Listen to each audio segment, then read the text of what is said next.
अस्सलाम वालेकुम। प्रोग्राम से में खुशामदीद। मैं हूं शफकत अली और हमारे साथ मौजूद हैं एस्ट्रोलॉजर मलक महबूब साहब। आज की इस वीडियो में बात करेंगे ईरान जंग की लेटेस्ट अपडेट और जायचा क्या बता रहा है। सदर ट्रंप ने डेडलाइन दे दी है ईरान को स्टेट ऑफ हरमज खोलने के लिए, और क्या ईरान इस डेडलाइन पर पूरा उतरेगा या ये लड़ाई मजीद शिद्दत अख्तियार करेगी, और उसके साथ साथ पाकिस्तान का इस सारे तनाज़े में रोल क्या होगा। अभी रिसेंटली अहले तशी के उलमा की फील्ड मार्शल आसिम मुनीर साहब के साथ एक मुलाकात भी हुई है, और उस मुलाकात की इंसाइट्स भी इस वक्त बहुत ज्यादा डिस्कस की जा रही है पाकिस्तान का। और आलमी सियासत का जायचा क्या बता रहा है, ये जानते हैं मलक महबूब साहब से। सर, बहुत शुक्रिया आपके वक्त का। माय प्लेजर शफकत भाई। देखें, जो एक थोड़े से सितारों ने अपनी एडजस्टमेंट करनी थी, जैसे रेट्रोग्रेड प्लैनेट है जुपिटर, फिर मरक्यूरी। जुपिटर 11 को हुआ है, मरक्यूरी 21 को हुआ, लेकिन इनके बावजूद मतलब आज हम 22 में, आपके वहां 23 हो गई है, कोई मेजर इंप्रूवमेंट नजर नहीं आ रही। मतलब कि इंप्रूवमेंट से मुराद ये है कि बेहतरी की तरफ कोई इंप्रूवमेंट नजर नहीं आई है। इनफैक्ट इनके डायरेक्ट होने के बाद मामलात मजीद संगीन होते गए हैं। अगर आप देखें, 11 के बाद एस्केलेशन मजीद बढ़ी है। 21 के बाद उन्होंने एटमी जो भी आप बता रहे हैं हथियारों पे, वहां पे हमला कर दिया। तो मामलात जो हैं डिस्टरबेंस की तरफ जा रहे हैं, और आने वाले दिनों में ये मजीद खराब होते हुए ही अनफॉर्चुनेटली मेरे सामने आ रहे हैं। ऐसा नहीं है कि ये कुछ बेहतर हो जाए। अगर ये कुछ बेहतर भी हो जाते तो मैं आपको ये दिखा, मतलब as per the astrological analysis, ऐसा हो सकता था कि अप्रैल 15 तक ये जंग जो है कंक्लूजन की तरफ जाती। लेकिन अनफॉर्चुनेटली ऐसा कोई सिनेरियो नहीं बना। इनफैक्ट इधर से एक मतलब आजकल में ये भी कहा जा रहा है कि जंग को थोड़ी देर के लिए सीज फायर की तरफ लेके जाया जाए, लेकिन वो भी नहीं हो सका क्योंकि ईरान उस पर आमादा नहीं हुआ। और उन्होंने देखा भी है कि जब भी ये लोग, ऐसा पहले कहा गया है, मतलब मीटिंग की बातें की गई, एग्रीमेंट की बातें की गई और उस दौरान में हमला हुआ, तो मुझे नहीं लगता कि वो अ, ईरान वापस इस बात पर आएगा किसी भी सूरत में। जहां तक आपने ये बात की जंग में सूरत हाल, अगर मैं आपको ये कहूं कि मुझे ऐसा लगता है कि बहुत जल्द से मुराद ये है कि मोस्ट प्रोबेबली 29 मार्च या 29 मार्च के बाद, जैसे ही केतु अपना नक्षत्र चेंज करेगा, उस दौरान में ऐसा लगता है कि खुदा ना खास्ता बूट्स ऑन ग्राउंड आपके सामने आने वाला है। उससे पहले उससे पहले एस्केलेशन मजीद और बढ़ती जाएगी। और इसमें सिर्फ एक या दो मुल्क अब नहीं है, वैसे तो पूरा जो है मिडिल ईस्ट अब इसमें इन्वॉल्व हो गया है। और मुझे ऐसा लगता है कि अब जो इनडायरेक्ट वे में कन्फ्रंटेशन चल रही थी या इनडायरेक्ट वे में एक दूसरे की सपोर्ट चल रही थी, वो भी आने वाले दिनों में आपके सामने आ जाएंगे कि वो भी डायरेक्टली लड़ते हुए खुदा ना खास्ता आपके सामने होंगे। अक्सर लोग ये मुझसे पूछ रहे हैं कि खलीजी ममालिक के मतलब क्या आपको हालात दिखते हैं। शफकत भाई, जो मिडिल ईस्ट के हालात हैं, काफी लोग मुझे डायरेक्टली कांटेक्ट भी कर रहे हैं और पूछ रहे हैं कि क्या हम यहाँ रहें या छोड़ के चले जाएं। मैंने बहुत सी वीडियोस में बताया है कि मिडिल ईस्ट के हालात अभी डिस्टर्ब रहेंगे, लेकिन इसका मतलब ये नहीं है कि आप मुल्क छोड़ के कहीं और चले जाएं। जो आपके हालात हैं वो मुल्क से डेफिनेटली कोरिलेट करते हैं, लेकिन इसका मतलब ये नहीं है कि आपकी किस्मत उस मुल्क के ऊपर डिपेंड करती है। आपकी किस्मत आपके साथ काम करेगी। मुल्क से डेफिनेटली हर इंसान को फर्क पड़ता है, लेकिन अगर आप पूरी दुनिया का इस वक्त जायजा लें तो हालात पूरी दुनिया के इस वक्त डिस्टर्ब है। कोई भी कहाँ कहीं पे भी सेफ नहीं है।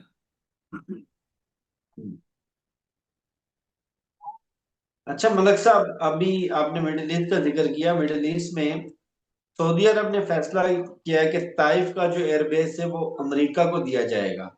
तो क्या ये जंग एस्केलेट होती नजर नहीं आ रही? डेफिनेटली मैं यही आपको कुछ देर पहले बता रहा था कि जो एक उम्मीद की किरण थी, दो तीन प्लैनेट जो रेट्रोग्रेड मोड में थे, लाइक जुपिटर जो बहुत बेनिफिक प्लैनेट होता है। नॉर्मली इसको कहा जाता है कि दुनिया में जितने भी बुरे असरात आते हैं अलग अलग प्लैनेट से, जुपिटर उनके असरात को न्यूट्रलाइज करता है और एक तरह से एक ग्रेस, एक शील्ड बना के रखता है कि दुनिया में दुनिया तबाही की तरफ ना जाए। लेकिन जुपिटर डायरेक्ट भी होने के बावजूद, जो कि 11 मार्च को हो गया है और उसको अभी काफी टाइम हो गया, तकरीबन 10 से 11 दिन हो चुके हैं, उसके बावजूद भी अनफॉर्चुनेटली यहाँ पे कोई उम्मीद की किरण नजर नहीं आई है। इनफैक्ट एटलीस्ट अगर इतना भी होता कि हालात में थोड़ी सी बेहतरी हो जाती या किसी तरह से आहिस्ता आहिस्ता एस्केलेशन जो है डी एस्केलेशन की तरफ चली जाती, तब भी मैं कह सकता था कि प्लैनेट जो है इंप्रूवमेंट की तरफ जा रहे हैं। लेकिन अब आपका सवाल ये होगा कि जुपिटर डायरेक्ट हुआ तो दुनिया में ये ग्रेस, ये शील्ड, ये बेनिफिक इफेक्ट क्यों नहीं आया? इसकी वजह मैंने बताया है पहले कि जुपिटर 2025 से अपनी स्पीड को 2 या 3x के करीब ले गया। मतलब जो जो जुपिटर एक साल में एक साइन से ट्रांजिट रेट्रो डायरेक्ट होता था, अब वो ऑलमोस्ट 2 से 3 साइनों तक चला गया। जी तो शफकत भाई, आने वाले दिनों में कम से कम 2033 2033 तक जुपिटर की स्पीड यही रहने वाली है। मतलब वो 2 साइन को कभी कभी कभी 3 साइन को भी ट्रांजिट कर जाएगा बैकवर्ड रेट्रोग्रेड मोशन में। तो कहा जाता है कि जुपिटर जब स्पीड बढ़ा देता है तो उसकी जो एक ग्रेस है वो कम हो जाएगी। मतलब उसने फॉर एग्जांपल एग्जांपल के तौर पे अगर एक क्लास में एक टीचर, अच्छी टीचर जो है, यूं समझे कि अगर 1 घंटा दे रही थी पहले, अब वो 15 मिनट दे के नेक्स्ट क्लास में चली जाएगी। तो ना वो उस क्लास को फायदा होगा और ना ही जो सीखने वाले हैं या जिनको एक बेनिफिट इफेक्ट मिलने वाले हैं वो भी नहीं मिलेगा। हम्म। अच्छा मलिक साहब, ये बताएं, अमेरिकी सदर ने जो अल्टीमेटम दिया है स्ट्रेट ऑफ हॉर्मुज खोलने का, तो क्या ये अल्टीमेटम पूरा होता हुआ नजर आ रहा है या कोई और ऑप्शन नजर आ रहा है?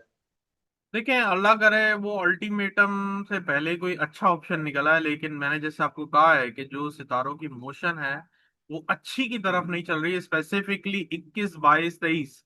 मतलब ये जो 3 दिन है ये बड़े कॉम्प्लिकेटेड और जिसमें बहुत चालाकी, होशियारी, बदमाशी, हर तरह के 2 नंबर काम आपको सबसे ज्यादा एक्सट्रीम पे नजर आएंगे। उसकी वजह है राहु जो है एग्जैक्टली मर्क्यूरी के साथ कंजंक्ट कर रहा है। मतलब उनकी जो डिग्री है ऑलमोस्ट सेम ही है, आगे पीछे कुछ ज्यादा नहीं है। और इनकी वजह से दुनिया में एक ऐसा नया एक तरह से कॉन्फ्लिक्ट, या यूं कहा जाए कि कोई एक ऐसी नई चीज नजर आएगी जो हमने नहीं देखी होगी। अच्छा मलिक साहब, इसका मतलब तो ये है कि स्ट्रेट ऑफ हॉर्मुज अभी करीब करीब खुलती नजर नहीं आ रही। आ, ये खुलती भी नजर नहीं आ रही। मतलब इधर एनर्जी जो प्राइसेस हैं, एनर्जी सेक्टर में जो एक क्राइसिस है ये बढ़ते हुए दिख रहे हैं। क्राइसिस भी और प्राइसेस भी। तो इसका मेजर इफेक्ट आपको अप्रैल में आने वाला है, क्योंकि अप्रैल 2, 2 अप्रैल को जैसे ही मार्स ट्रांजिट करेगा पाइसेस में, तो जो प्राइसेस हैं वो बहुत ज्यादा एक्सॉल्टेड लेवल पे आपको नजर आने वाली हैं। बहुत ज्यादा एक्सॉल्टेड से मुराद बहुत ज्यादा हाइक, मतलब जो उनके प्राइस हैं बहुत बढ़ते हुए आपके सामने आएंगे, बहुत ज्यादा। यानी पाकिस्तान में भी पेट्रोल और गैस की प्राइस रिकॉर्ड लेवल पर पहुंच जाएगी। जी ये तो मैं शफकत भाई आपको बहुत पहले से बोलता आ रहा हूँ, इनफैक्ट पिछले साल से बोलता आ रहा हूँ कि क्रूड बहुत ऊपर जाने वाला है, क्रूड ऑयल। तब मेरे ख्याल से $60 70 में चल रहा था पर बैरल, और अब तो ये पहुंचा हुआ है 96 97। और अल्लाह करे ये और ना बढ़े, क्योंकि सिर्फ $30 से $30 यहाँ पे, तो जो यहाँ पे जो एक गैस के प्राइस है, मतलब यहाँ के जो पेट्रोल कहते हैं गैस में, उसके प्राइस में तकरीबन $1 से 1.5 मिनिमम यहाँ पे हम्म। अमेरिकन को इफेक्ट आया है $30 में। तो खुदा ना खास्ता अगर ये यूं समझे 300% बढ़ जाती है, 100% बढ़ जाती है, तो यहाँ प्राइस तो आप सोच लें कि $6 $7 पर गैलन पे चले जाएंगे।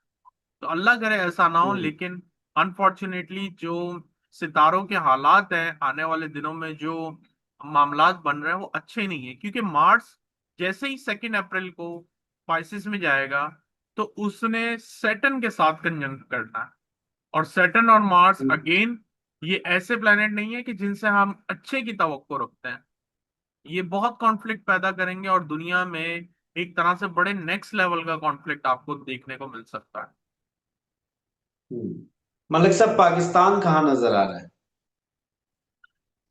पाकिस्तान अनफॉर्चुनेटली 15 मार्च से जो टाइम शुरू हुआ है, इसमें 15 हम्म, से जो 15 मई तक का टाइम है, ये डेफिनेटली एक नए महाज की तरफ दिखाता है। अल्लाह करे ऐसा ना हो, क्योंकि इंडिया, अफगानिस्तान, ईरान, ये जो बॉर्डर हैं ये बड़े ही सेंसिटिव इस वक्त चल रहे हैं। अगर वेस्ट देखें, ईस्ट देखें, ये दोनों ही बहुत ज्यादा जैसे बोलते हैं बड़े नाजुक, और ऐसे लम्हात में अगर फॉल्स फ्लैग भी हो जाए तो बहुत बहुत मेजर जो है डीप क्राइसिस की तरफ जा सकते हैं। अलबत्ता अप्रैल में मैं बार बार बता चुका हूँ बहुत से वीलॉग में कि अप्रैल ऑनवर्ड पाकिस्तान में बहुत महंगाई नजर आती है, बहुत ज्यादा। मलक साहब, आपसे आखिरी सवाल। अभी रिसेंटली पाकिस्तान के फील्ड मार्शल के साथ शिया उलमा कराम की मुलाकात हुई है, जिसमें काफी सख्त बातें की।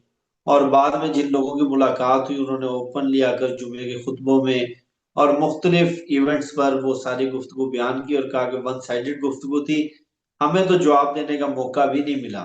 और कहा यह गया कि जिसको ईरान पसंद है वो ईरान चला जाए, पाकिस्तान सिर्फ अपने मफादात के मुताबिक फैसले करेगा और किसी को यहाँ पर एहतजाज करने की या शरपसंदी फैलाने की इजाजत नहीं होगी। इससे तो लगता है कि पाकिस्तान ने फैसला कोई कर लिया है। सर, आपको इस खिताब से पता चला है या इस मुलाकात से पता चला है? मैंने तो पिछले साल ही बोला था कि जो जो पाकिस्तान के हालात बन रहे हैं और जिस तरह से ये अपने एग्रीमेंट साइन कर रहे हैं, नो डाउट पाकिस्तान के लिए फ्यूचर, फ्यूचर से मुराद ये है 10 साल, 15 साल, उसमें इनको फायदा होगा, लेकिन उसके सबसे पहले साइड इफेक्ट पाकिस्तान की आवाम पे आने वाला है। ये बात मैंने पिछले हम्म, 1 साल पहले, जब मेरे ख्याल से गजा का कोई मुआहिदा था, फिर सऊदीया के साथ मुआहिदा था, तभी मैंने आपको कहा था कि ये अच्छे तो हैं लेकिन लॉन्ग टर्म प्रोस्पेक्टिव के हिसाब से शॉर्ट टर्म में बहुत नुकसान होगा। और मैं, मेरी अभी भी यही दुआ है हम्म, कि अगर ये खुदा ना खास्ता कॉन्फ्लिक्ट ज्यादा बढ़ता है तो फिर पाकिस्तान के लिए जो हालात होंगे वो मैं नहीं बयान करना चाहता हूँ, क्योंकि ऐसा दिखता है कि जैसे मैंने अभी बताया कि 15 मई से पहले पहले ये जो बॉर्डर्स के एरिया हैं इनमें बहुत ज्यादा बड़ा कॉन्फ्लिक्ट नजर आ रहा है पाकिस्तान का। हम्म। मलक साहब, आपसे एक और छोटा सा सवाल। गोल्ड की प्राइस क्रैश कर गई है, जी, कितना क्रैश करेगी या ये ऊपर जाएगी? देखिए, इसको लॉन्ग टर्म के लिए रखें। मैंने आपको पहले भी बताया है कि ये गोल्ड, सिल्वर, ये जो कमोडिटीज हैं ये लॉन्ग टर्म के हिसाब से बहुत अच्छी हैं। ये सिर्फ जो एक क्रूड ऑयल और इनका एक कोरिलेशन कह सकते हैं, या यूं कहा जाता है कि बिल्कुल उसके ऑपोजिट चलने की वजह से ये एक दूसरे के एंटी चलते हैं, तो इस वजह से प्राइस जो है अप एंड डाउन करते हैं। लेकिन लॉन्ग टर्म के लिए गोल्ड बेस्ट, बेस्ट ये यूं समझे कि आपकी सेविंग्स है। क्योंकि करेंसी भी, अगर आप डॉलर की भी बात करें, आने वाले दिनों में डॉलर बहुत क्रैश करेगा, बहुत वीक है, बहुत वीक है। बहुत शुक्रिया मलक महबूब साहब आपके कीमती वक्त का। मुझे शफकत अली को, मलक महबूब साहब को दीजिए इजाजत। वीडियो के हवाले से फीडबैक जरूर दीजिएगा। अपना बहुत ख्याल रखिएगा। इंशाल्लाह आपसे होगी फिर नेक्स्ट वीडियो मुलाकात। अल्लाह हाफिज।